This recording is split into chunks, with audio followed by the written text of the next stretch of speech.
Hey, what's going on, YouTube?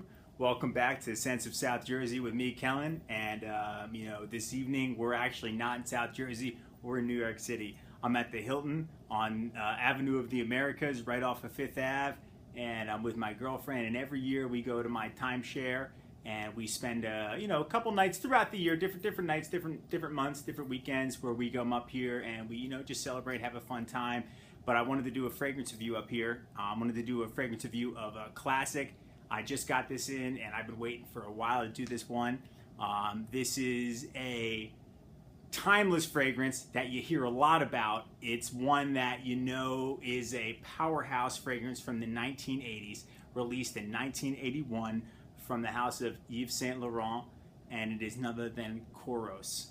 So Kouros by Yves Saint Laurent is the fragrance we're going to do tonight. Kouros, the name in general, is from a Greek god. It means noble youth. So, you got to think with this fragrance, is this going to be one that is meant for younger crowd, but even though it's kind of dated in terms of, the powerhouse fragrance out of the 80s, it's something that maybe younger people wouldn't wear today.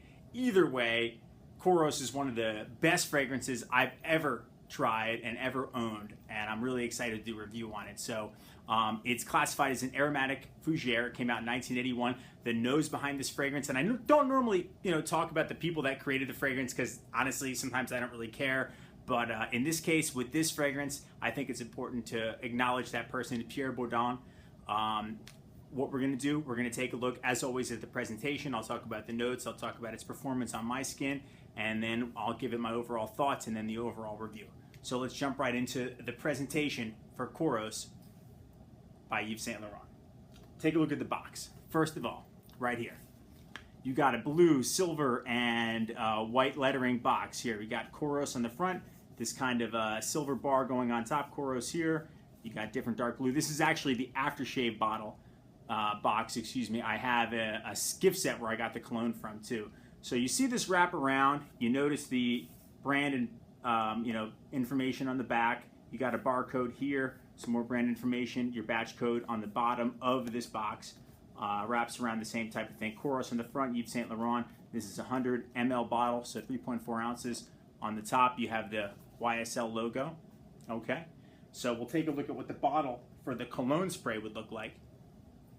It's beautiful. It's like white ceramic, Kouros here. Built-in sprayer, so old school, so classic. You can just tell. Right up my alley in terms of presentation. Yves Saint Laurent written down here on the back. You really don't have much going on. On the top, you have the YSL logo. Distribution. Wow, you saw that drain out for a second there. Pretty good distribution when you press it correctly. On the bottom, you got a sticker, was probably the batch code and more brand information. On the back, you don't have much going on. So, classic bottle. Take a look at the aftershave bottle. It's very similar right here, except the top is screw off and it's a splash because obviously it's an aftershave too. So Kouros, Yves Saint Laurent has some more logo information there that says that it is an aftershave, whereas this is the eau de toilette strength.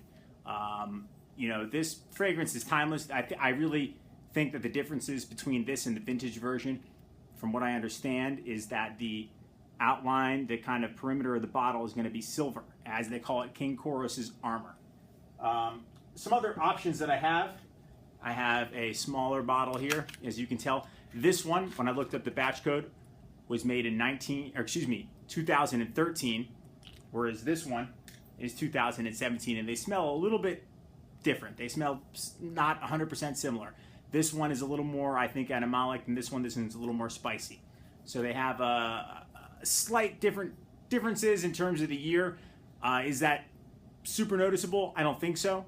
I think that, overall it's the same fragrance, but, there is some differences between this one and this one that I've noticed. Some other things that Kouros has, they got a deodorant, they have a body wash, and they've got an aftershave balm. So I've got the full set here of every single one of them. It really just adds to layering the scent. It makes sure that it lasts a long time. So what we'll talk about now is the notes of the fragrance. On the top notes of Kouros, we have aldehydes, artemisia, coriander, clary sage, and bergamot. The heart of the fragrance, you've got carnation, patchouli, cinnamon, orris root, jasmine, vetiver, and geranium. And in the base, you got honey, leather, tonka bean, amber, musk, civet, oak moss, and vanilla. So I think the most prominent notes of this fragrance on the top are going to be the sage and the bergamot. It's got a barbershop feel. Again, it's listed as an aromatic fougere. It's like at certain points, at least with the formulation that I own, this formulation 2017, because I looked up the batch code online, and it almost smells like an Acqua di Parma on steroids. Acqua di Parma Colonia on steroids, I should say. So the top notes, I get that citrus. The heart of the fragrance, the patchouli, the geranium, and the jasmine and the vetiver come pretty strong. On the base, honey, civet, oak moss, and vanilla really, really, really stand out. So those are the notes that I think are the most prominent with this particular fragrance. And it's a pretty complex fragrance. Again, it's an 80s powerhouse, so you're going to know that there's a lot to it.